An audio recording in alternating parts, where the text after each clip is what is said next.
Merhaba sevgili arkadaşlar. Angel Tarot'a hoş geldiniz. Umarım herkes çok iyidir. Sağlıklı ve sıhhatlisinizdir inşallah. Biraz ara vermek durumunda kaldım. Maalesef ki gribal bir enfeksiyon geçiriyorum. Çok kolay da geçmiyor daha doğrusu arkadaşlar. Anladığım kadarıyla, çevremden de duyduğum kadarıyla ciddi bir salgın durumu var. O yüzden de sizler de lütfen kendinize dikkat edin bu süre zarfında. Çünkü çok zor geçiyor. Biraz sarsıyor diyebilirim. Şimdiden anlayışınız için gerçekten teşekkür ediyorum. Biraz beklettiğim için sizi. Bugün güncel enerjilerde, kolektif enerjilerde neler oluyor ben de açıkçası çok merak ediyorum. O yüzden de aklınızda kişinin size dair en güncel enerjisini öğrenmeye niyet ediyorum arkadaşlar. Güncel enerjilerde, andaki enerjilerde sizinle alakalı enerjisi, düşüncesi, duygusu, gündem ve eylem planında neler var? e, Eylemsel olarak ne yapmayı düşünüyor ya da ne şekilde eyleme geçecek, buna dair mesajları almaya niyet ediyorum. Kolektife niyet ettiğim bir açılımdır. Zamansız zamana niyet alıyorum. Bu videoya ne zaman denk gelirseniz mesajlarınızı o an itibariyle alabilirsiniz. Yeni yıla girmeden önce. Hadi bakalım, aklınızda kişiyle alakalı neyi duymanız gerekiyor, neyi bilmeniz gerekiyor. İnşallah en doğru enerjilerle ilahi sistemden en doğru bilgilere ulaşırız arkadaşlar. Şimdiden tüm kolektif enerjiye şifa olmasını diliyorum. Şöyle aklınızdaki kişilere odaklanın, niyetlerinizi alın. En güncel enerjilerde size dair hangi enerjideler, ne düşünüyorlar, ne hissediyorlar, kararları, amaçları, eylemleri ne yönde olacak? En doğru mesajlara ulaşalım. Sesimin de lütfen kusuruna bakmayın. Bu düzelmiş hali arkadaşlar. Hadi bakalım.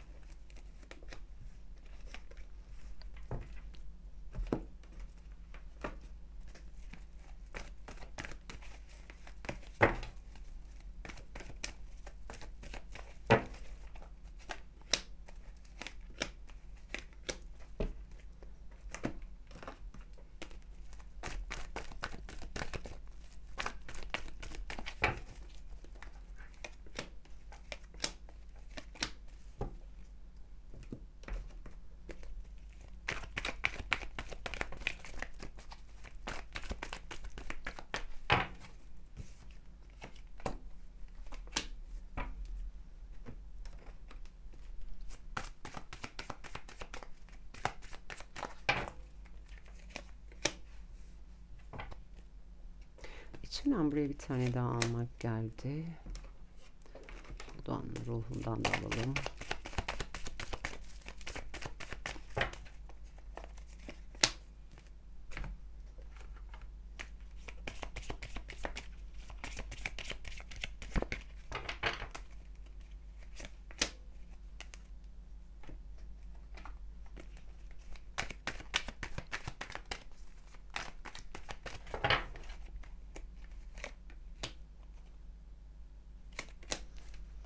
Aa, farklı desteden geldi. İnanmıyorum. Demek ki sistemden almanız gereken bir mesaj var burada kolektifin.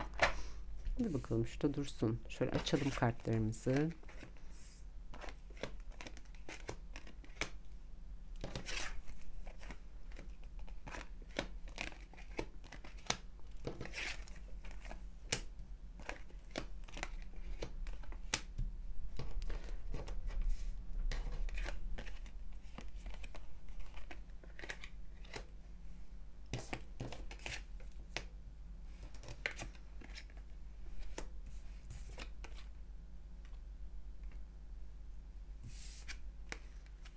Oo. Kolektif enerji. Almanız gereken mesajı öncelikle söylemek istiyorum. Asi dedi burada. Her ne yapıyorsan kendi yönteminle yap. Başkalarının senin hakkında ne düşündüğüne aldırış etme. Kendi hikayeni yazmanın zamanı geldi dedi. Şöyle göstereyim. Evet. Almanız gerektiği gibi alın buradaki mesajı da arkadaşlar. Şimdi Uzun zaman oldu gerçekten de kolektifte neler olmuş dediğimde aklınızda kişilerin enerjisel anlamda durumları aslında aman aman da çok değişmemiş görünüyor. Çünkü genelde baktığımız hep korkan, hep böyle geri çekilen bir enerji söz konusuydu. Gördüğüm kadarıyla da kolektifin çoğunluk enerjisinde yine aynı şekilde bu süreç devam ediyor olabilir. Ama aklınızda kişinin burada gözü doymayan bir enerjide gelmesi, yani kendi karanlığından bir türlü kendi aydınlığına çıkamayan, hakikate ulaşamayan ve mahrum olan bir enerji içerisinde gelmesi, kendi gölge taraflarıyla yüzleşmesini de sağlıyor aslında arkadaşlar. Evet, belki de özgüven noktasında zorlandığı bir süreçten geçiyor olabilir. Hazmedemediği, sindiremediği bazı mevzular onun hayatında şu an açığa çıkmış olabilir. Çünkü kendi önündeki engellerle de bir nevi yüzleştiğini düşünüyorum. Burada kendisindeki o yükselecek gücü bulmasıyla alakalı belki de sınandığı da bir süreçten geçiyor olabilir aklınızdaki kişi. Ama benim gördüğüm kadarıyla size karşı veya çevresindeki birçok insana karşı onurlu yolu seçmek istediğini görüyorum. Yani doğru olanı yapmak, kendine yakışanı yapmak ve burada tamamıyla taze bir başlangıç, yeni bir başlangıcı hakkına vererek, yani hakkını vererek yapmak isteyen bir enerji olduğunu düşünüyorum. Bunun ne kadar niyetine de girse aklınızdaki kişinin kendi korkuları söz konusu olduğu için yine de strateji yapmaktan çok da vazgeçemiyor görünüyor arkadaşlar. Yani evet, bilinçaltında size karşı büyük bir minnet duygusu yaşıyor olabilir. Ama sizden geri çekildikçe, kendisini yalnızlaştırdıkça, kendi bakış açısıyla yüzleştiği noktada korkuların ve gölge taraflarının onu ele geçirmesi ister istemez aslında gerçeğe ve hakikate ulaşmasını engelliyor görünüyor. O yüzden de ben aklınızda kişinin bakış açısıyla alakalı problemler içerisinde olduğunu düşünüyorum. Olayları net göremediği bir süreçten geçtiğini düşünüyorum. Belki de fırsatları göremeyip değerlendiremeyen bir enerji içerisinde olduğu için de kendi sınırlarını aşamadığını da düşünüyor olabilir. Zaman zaman enerjisel olarak güçleniyor, aşabileceğini düşünüyor. Zaman zaman da korkuları sanki onu dibe çekiyor diyebilirim arkadaşlar. Ama burada bence aklınızdaki kişi güce gelecek tabii enerji içerisinde. Eğer aranızda bir buluşma yaşanmadıysa son zamanlarda sizinle beraber bir buluşma isteği içerisinde olabilir. Size dokunmak, sizin yanınızda olmak, romantik anlar geçirme isteği içerisinde olabilir. Çünkü size karşı duygularının ben aslında fazlasıyla yoğun olduğunu düşünüyorum ama bunu çok ifade edebildiğini düşünmüyorum aklınızdaki kişinin. Sadece aklınızdaki kişi de onun gölge taraflarını açığa çıkartıyor olabilirsiniz. Zaman zaman korkutuyor olabilirsiniz enerjisel olarak. Belki bağlanmaktan korkuyor, belki de kendisini tamamıyla bu yola adamaktan da korkuyor olabilir aklınızdaki kişi. Ama dediğim gibi ne kadar korkarsa korksun aslında kendine yakışanı, doğru olanı yapmak isteyen bir enerji var burada arkadaşlar. Ve sizinle arasında bir kopukluk söz konusuysa tekrardan bu bağlantıyı kurmak istiyor. Sadece hangi yolu seçeceğini çok kestiremiyor. Dediğim gibi güçlenip buluşmak isteyen, sizinle beraber vakit geçirmek isteyen bir enerji var. İşte en büyük sıkıntısı da o gözünün doymaması veya hakikate çok rahat bir şekilde ulaşamamasından kaynaklanıyor diyebiliriz. Söylenmemiş aşk dedi burada. Tek başına senin için mücadele ediyor ama reddedilme korkusundan dolayı aşkını itiraf edemiyor dedi. Şimdi bazılarınız çok açık iletişim kuramamış olabilirsiniz. Sizin bir duruşunuz vardır. Belki de size defalarca hata yapmış bir kişiden bahsediyor olabiliriz. Bundan dolayı da size adım atmakla alakalı ya da kendisini anlatmak veya ifade etmekle alakalı korkular yaşıyor olabilir. Reddedilmekten korktuğu için de burada geri duruyor, sessiz kalıyor olabilir aklınızdaki kişi. Belki de burada dediğim gibi ne kadar o bağlantıyı kurmak istese de çok sabit bir bakış açısı içerisinde olduğu için kararsızlığa düşüyor olabilir. Sağdan mı gideyim, soldan mı gideyim durumunu yaşıyor olabilir. Yine de bir strateji geliştirdiğini düşünüyorum kendi içinde. Kendi olumsuz taraflarıyla yüzleşmek zorunda kaldığını da söyleyebilirim arkadaşlar. Ama kesinlikle size söylenmemiş duygular var. Sizi isteyen, o kimyasal çekimi çok fazlasıyla hisseden bir enerji var ve bir buluşma da isteği söz konusu. Belki de bazılarınız bu buluşmayı somutta da gerçekleştirecek olabilirsiniz arkadaşlar. Evet, durum böyle.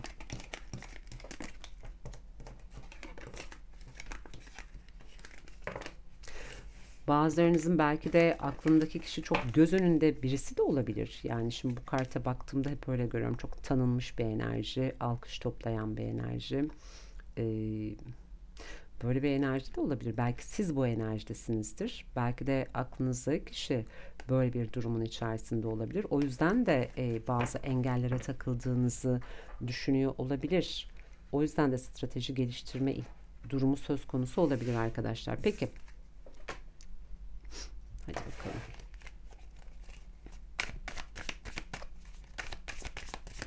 Şimdi benim mikrofonumdan rahatsız olan arkadaşlarım var galiba. Bazen yorumlarda denk geliyorum. Ben yeni bir mikrofon aldım ama daha kullanmak kısmet olmadı arkadaşlar. Bugünlük bu şekilde idare ederseniz sevinirim. Bir dahaki sefere daha iyi bir ses kalitesiyle karşınızda olacağım inşallah. Hadi bakalım. En doğru enerjilerle aklınızdaki kişinin size dair düşüncesi, duygusu, gündem ve eylem planında neler var? Neler yaşıyor aklınızdaki kişi? Bize bir söylesin.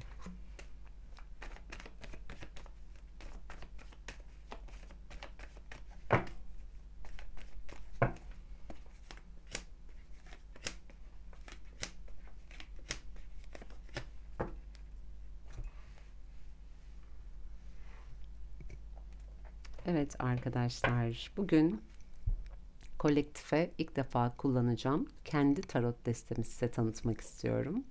Duygu okuma kartlarım, duyguların yansıması. Şöyle göstereyim.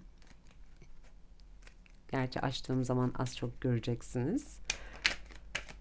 Eğer sizler de duygu okuma kartlarına sahip olmak isterseniz benimle iletişime geçebilirsiniz arkadaşlar. Instagram üzerinden. Hadi bakalım.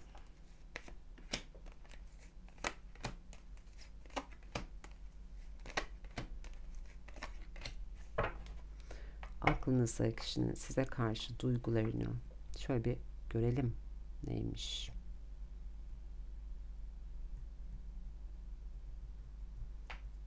Hangi kartlarımdan alayım diye düşündüm.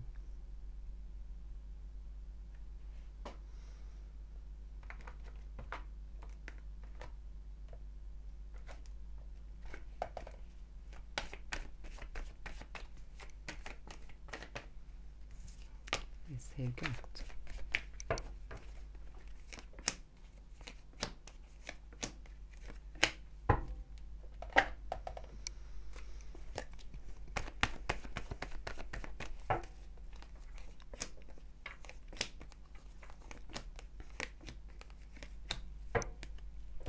Evet, şöyle açalım.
Evet arkadaşlar.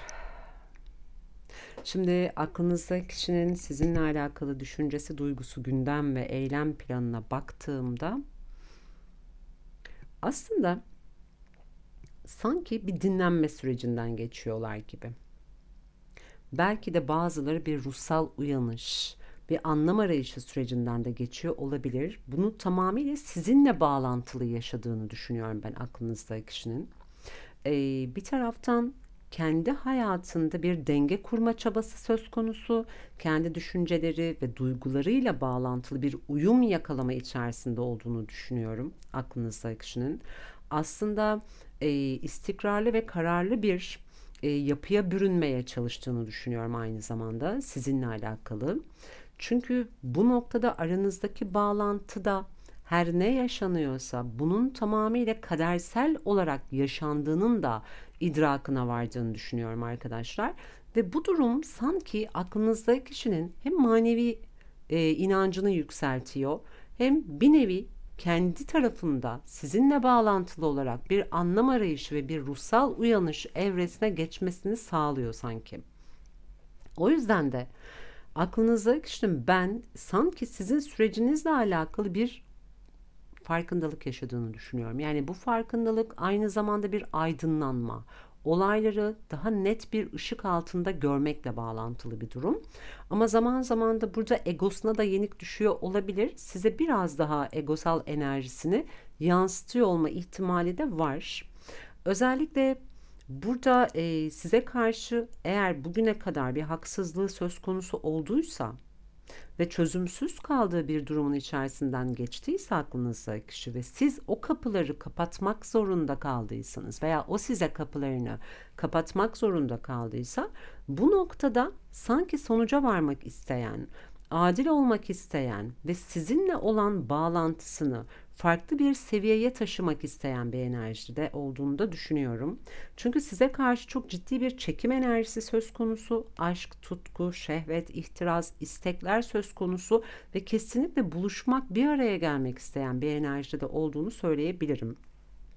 Özellikle burada size karşı sevgi enerjisi içerisinde görüyorum aklınızdaki kişiyi ama sizinle alakalı belki de sizin artık onunla ilgili tecrübe ettiğiniz durumlar, deneyimleriniz, kendinizi tamamıyla kenara çekmiş olmanız, korumaya çalışmanız, somutta artık bir şeyleri net bir şekilde görmek istemenizle alakalı kendisini çözümsüz hissediyor olabilir arkadaşlar aklınızdaki kişi. Şimdi eğer aranızdaki bağlantıda iki taraftan birisi veya her iki tarafta geleneksel bir yapı içerisindeyse bu durum da aklınızdaki kişiyi çözümsüz bırakıyor olabilir arkadaşlar. O yüzden de kendisini çaresiz hissettiği için sizinle alakalı olan sürecini askıya almak zorunda kalıyor olabilir. Ama ben burada kesinlikle aklınızdaki kişinin bakış açısından kaynaklı olduğunu düşünüyorum. Çünkü olayları net ne kadar görse de çıkış yolu bulma kısmında o okların aslında ne tarafa döndüğünü çok kestiremeyen, göremeyen bir enerji var maalesef ki. O yüzden de aranızdaki sizinle alakalı, sizinle bağlantısıyla alakalı duruma ne kadar aydınlanmış da olsa sürecinizi çözüme kavuşturma kısmında olayları net görüp çözüme kavuşturamıyor. Hep askıda bırakıyor. Evet bir içe dönüş yaşıyor derviş gibi. Kendi içinde çözmeye çalışıyor durumları. Ama yaşça belki kendisinden büyük bir kişi tarafından yönlendiriliyor olabilir. Ona bazı noktalarda akıl vereni söz konusu olabilir. İster istemez de çözümsüz kalıyor olma ihtimali var gibi görünüyor. Ama sizi seven bir enerji içerisinde olduğunu görüyorum. Acı çeken bir enerji içerisinde olduğunu görüyorum. Gerçekten de duygularının çok aktif olduğunu görüyorum ve kesinlikle duygusal bir başlangıç yapma isteği içerisinde sizden bir haber bekliyor, size bir haber göndermek istiyor, tekrar bir şans istiyor aklınızdaki kişi ve bence bununla alakalı gerçekten de dualar da ettiğini düşünüyorum ama tutarsız bir enerji. O çapayı tam anlamıyla atamadığını görüyorum ve bu durum onu çözümsüzleştirdikçe yalnızlaştırıyor da bir taraftan. Yani kendisine sürüklenmiş, tamamıyla soyutlanmış, tamamıyla ruhsal anlamda boşluk içerisinde hisseden bir durumda aklınızdaki kişi. Belki de çok sağlam bir duruş sergileyemediği için, size artık hani net, somutta bir şeyleri sunamadığı için de böyle bir psikolojiye de bürünmüş olabilir. Ve bu durumun ben aslında onu içten içe çok üzdüğünü düşünüyorum. Kendisini çok çaresiz hissettiği için de çok canı da acıyan bir enerji içerisinde olduğunu düşünüyorum. Belki aranızda ufak tefek iletişimsel veya sosyal medya aracılığıyla bir bağlantı kuruluyorsa, bu noktada bazı kırıcı durumlar da açığa çıkıyor olabilir. Belki de sizden beklediği tepkileri göremediği için de kırılıyor olabilir içten içe aklınızdaki kişi. Ama aklınızdaki kişinin ben kesinlikle yepyeni bir başlangıç yapma isteği içerisinde olduğunu görüyorum. Dönüştürmek istiyor aranızdaki bağlantıyı ve bence sizinle olan bağlantısını bir üst seviyeye taşımak istiyor arkadaşlar. Yani burada evlenmek isteyen, aynı evde yaşamak isteyen, tamamıyla aile olmak isteyen bir enerji var. Sizinle tamamlanmak, sizinle bütünleşmek isteyen bir enerji var. Yepyeni bir başlangıç yapmak isteyen bir enerji var. Yepyeni bir hayata başlamak istiyor. Artık tamamıyla bu durumu değiştirmek ve dönüştürmek istiyor. Geçmişi tamamıyla unutmak, geçmişe o süngeri çekmek istiyor. Her şey sıfırdan başlamak istiyor aklınızdaki kişi. Ama biraz önce dediğim gibi, eğer zaten mevcutta geleneksel bir yapı içerisinde olunan bir durum söz konusuysa, bu noktada çaresizliğinden kaynaklı çok sağlam bir duruş sergileyememiş olabilir. Ama ne olursa olsun en büyük isteği şu: durumları değiştirmek ve dönüştürmek, geçmişteki tabuları tamamıyla yıkmak, yeni bir oluşum içerisine girmek ve sizinle aynı çatı altında olmak isteyen bir enerji görüyorum ben. Evet, belki bazılarınız ailesel faktörlerden kaynaklı tıkanıklık yaşıyor olabilirsiniz. Ailevi meseleler çok fazla gündeminde olabilir aklınızdaki kişinin. O yüzden de bu noktada kendisini çok çaresiz ve basiretsiz hissediyor olabilir. Ama bu durumun değişmesini ve dönüşmesini istiyor. Yepyeni bir başlangıç istiyor. Çok da canı acıyor.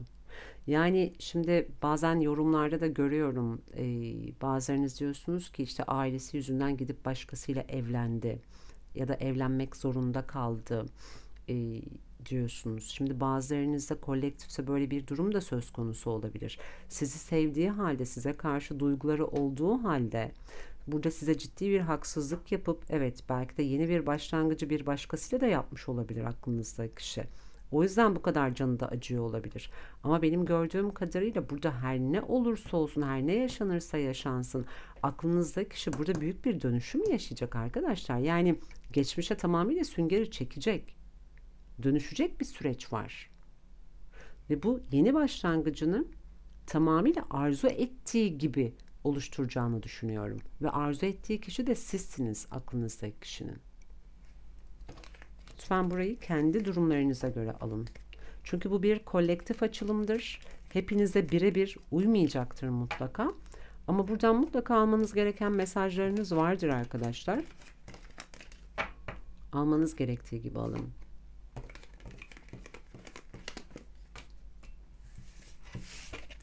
Şöyle bir soralım duygu kartlarına.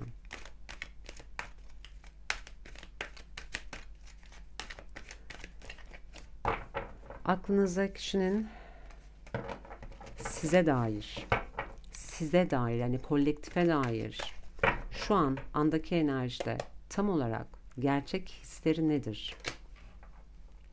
Tam olarak iç dünyasında ne yaşıyor sizinle alakalı? Bir tane daha alıyorum. Evet.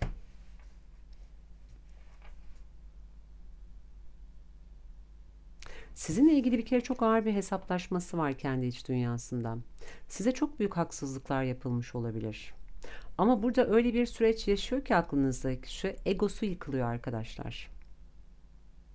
Yani artık burada gerçekleri kabul edip doğru bir şekilde başa çıkmak zorunda kalacak. Artık hiçbir şey inkar edemeyeceğini, görmezden gelemeyeceğini söyleyebilirim size.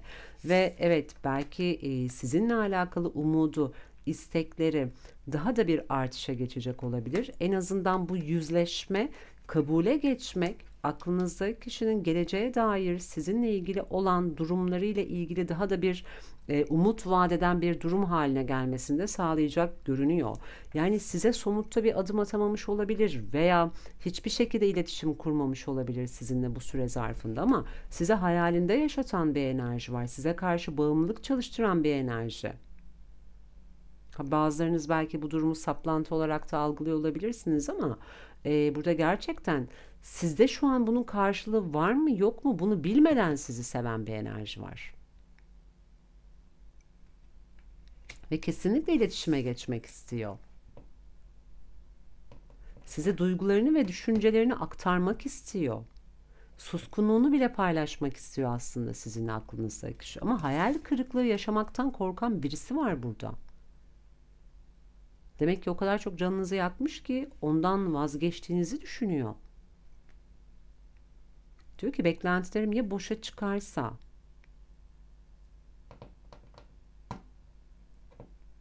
Yani bir umutlanıyor ama sonra hemen o negatif düşünceler sanki aklınızdaki kişiyi ele geçiriyor. Bir hayal kırıklığı yaşamaktan korkuyor sizinle ilgili. Ama aranızdaki bağlantıyı kesinlikle bir ilişkiye döndürme, eğer ilişkiyse bunu bir üst seviyeye çıkartma, evliliğe doğru götürme isteği var arkadaşlar aklınızdaki kişide. Yani sizin yerinize belki de bir başkasını seçti. Şu an onun büyük bir pişmanlığını da yaşıyor olabilir.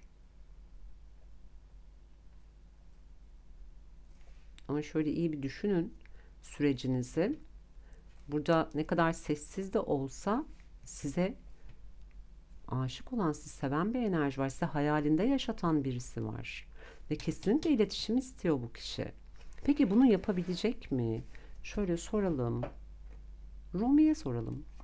Hadi bakalım, en doğru enerjilerle gelsin.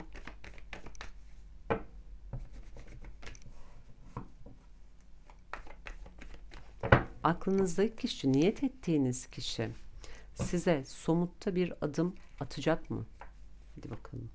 Güneş. Yani bakar mısınız? Yani ne diyeyim?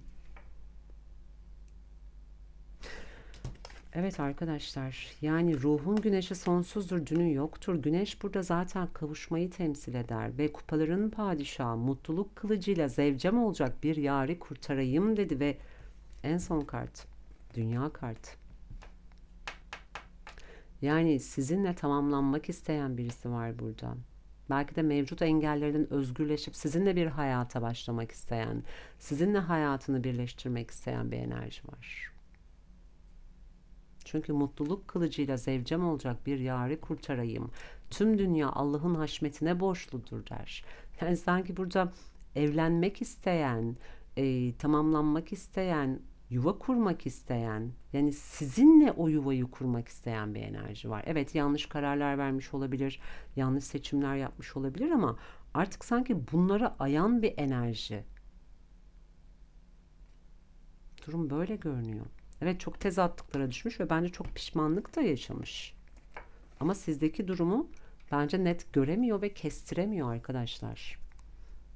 O yüzden de bir şey diyemiyorum. Yani kendi durumlarınıza göre alın lütfen. Biraz önce burada sistemden aldığımız mesajda da gördük. Ne dedi?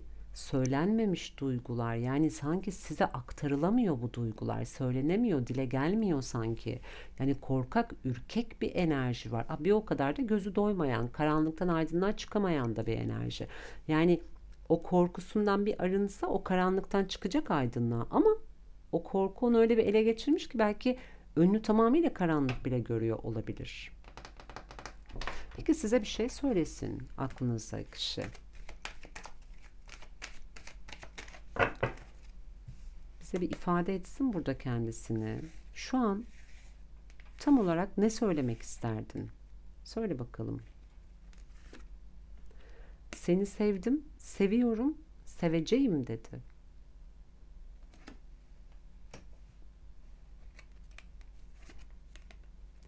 Bana karşı net ve açık olmanı bekliyorum dedi.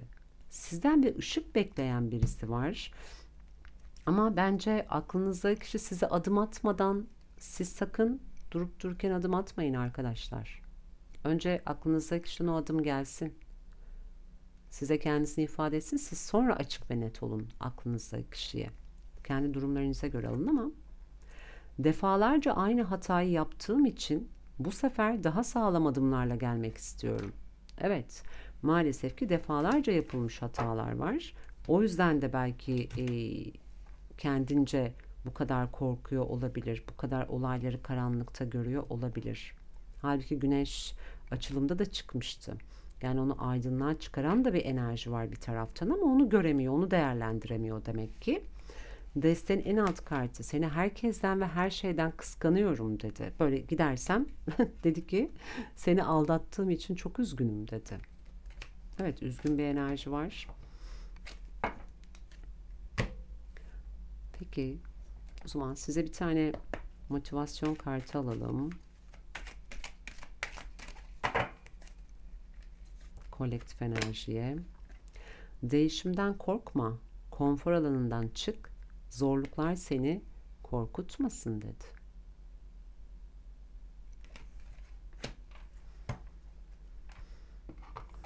Evet arkadaşlar, durum bu şekilde.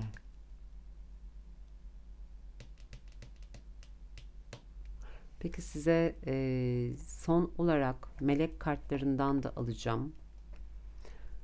Tabii siz burada sistemden almam gereken mesaj nedir diye şöyle bir sisteme bir sorarsanız ya da niyet ederseniz en doğru şekliyle gelsin. Hadi bakalım. Kolektife gelsin. Yeni ve harika bir düşünce. Yoldaki tümseklerin ilerlemenize mani olmasına izin vermeyin. İletişim sorunlarını çözün dedi. Evet, burada da zaten iletişim kartını verdi. Evet, eğer iletişimsizlik yaşıyorsanız iletişimler gerçekleşecek arkadaşlar. Öyle görünüyor. İletişim gerçekleştirdiğinizde aklınızdaki kişi kendisini ifade etmekte zorlanabilir. Gördük. Yani korkuları var gerçekten de. O potansiyeli ne kadar güçlenme aşamasına da gelse çok bir anda açığa çıkartamayabilir. Ama siz de çok negatif iletişim kurmayın lütfen. Eğer gerçekten de aklınızdaki kişi istiyorsanız daha temiz bir enerjide kalmayı tercih edin. Çok böyle sert, keskin değil, daha yumuşak bir iletişimde kalmayı tercih edin. En azından aklınızdaki kişinin ne anlatmak istediğini ondan dinlemeye çalışın arkadaşlar. Dinledikten sonra da gerçek, net fikrinizde dile getirebilirsiniz. Çünkü onu istiyor sizden. Net bir iletişim istiyor. Evet, durum böyle görünüyor. Bugünlük bu kadar arkadaşlar. Uyumlandıklarınızı alın, kabul edin. Uyumlanmadıklarınızı lütfen evrene iade edin. Tüm kolektife şifa olmasını diliyorum. Bütünün en yüksek haline olsun inşallah bu açılım. Bu arada çekiliş yapıyorum arkadaşlar. 1 Ocak'ta açıklanacak kısmetse. Beni YouTube kanalımdan ve Instagram hesabım Angels Tarot 2'den takip eden bütün danışanlarıma, bütün takipçilerime özel bir çekiliş olacak. İlişki açılımı hediye ediyorum arkadaşlar. 1 Ocak'ta açıklanacak. Katılmak isterseniz eğer YouTube kanalıma abone olup sonrasında Instagram hesabım Angels Tarot 2'den de beni takip ederseniz ve oradaki son postumun altına yapılması gerekenler yazıyor. Ona göre işlemleri gerçekleştirirseniz sizler de çekilişime dahil olmuş olursunuz arkadaşlar.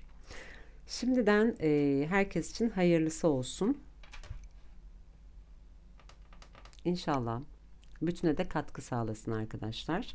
Bugünlük bu kadar. Yeni yıl öncesi kısmet olursa kendimi iyi hissedersem inşallah bir video daha çekmek istiyorum. 2025 yılı mesajları olarak. İnşallah nasip kısmet olur arkadaşlar. Kendinize çok iyi bakın. Bir kusurum olduysa lütfen hoş görün beni. Gerçekten rahatsızım. O yüzden lütfen hoş görün. Kendinize çok iyi bakın. Tekrardan görüşmek üzere. Sevgiyle kalın. Hoşça kalın.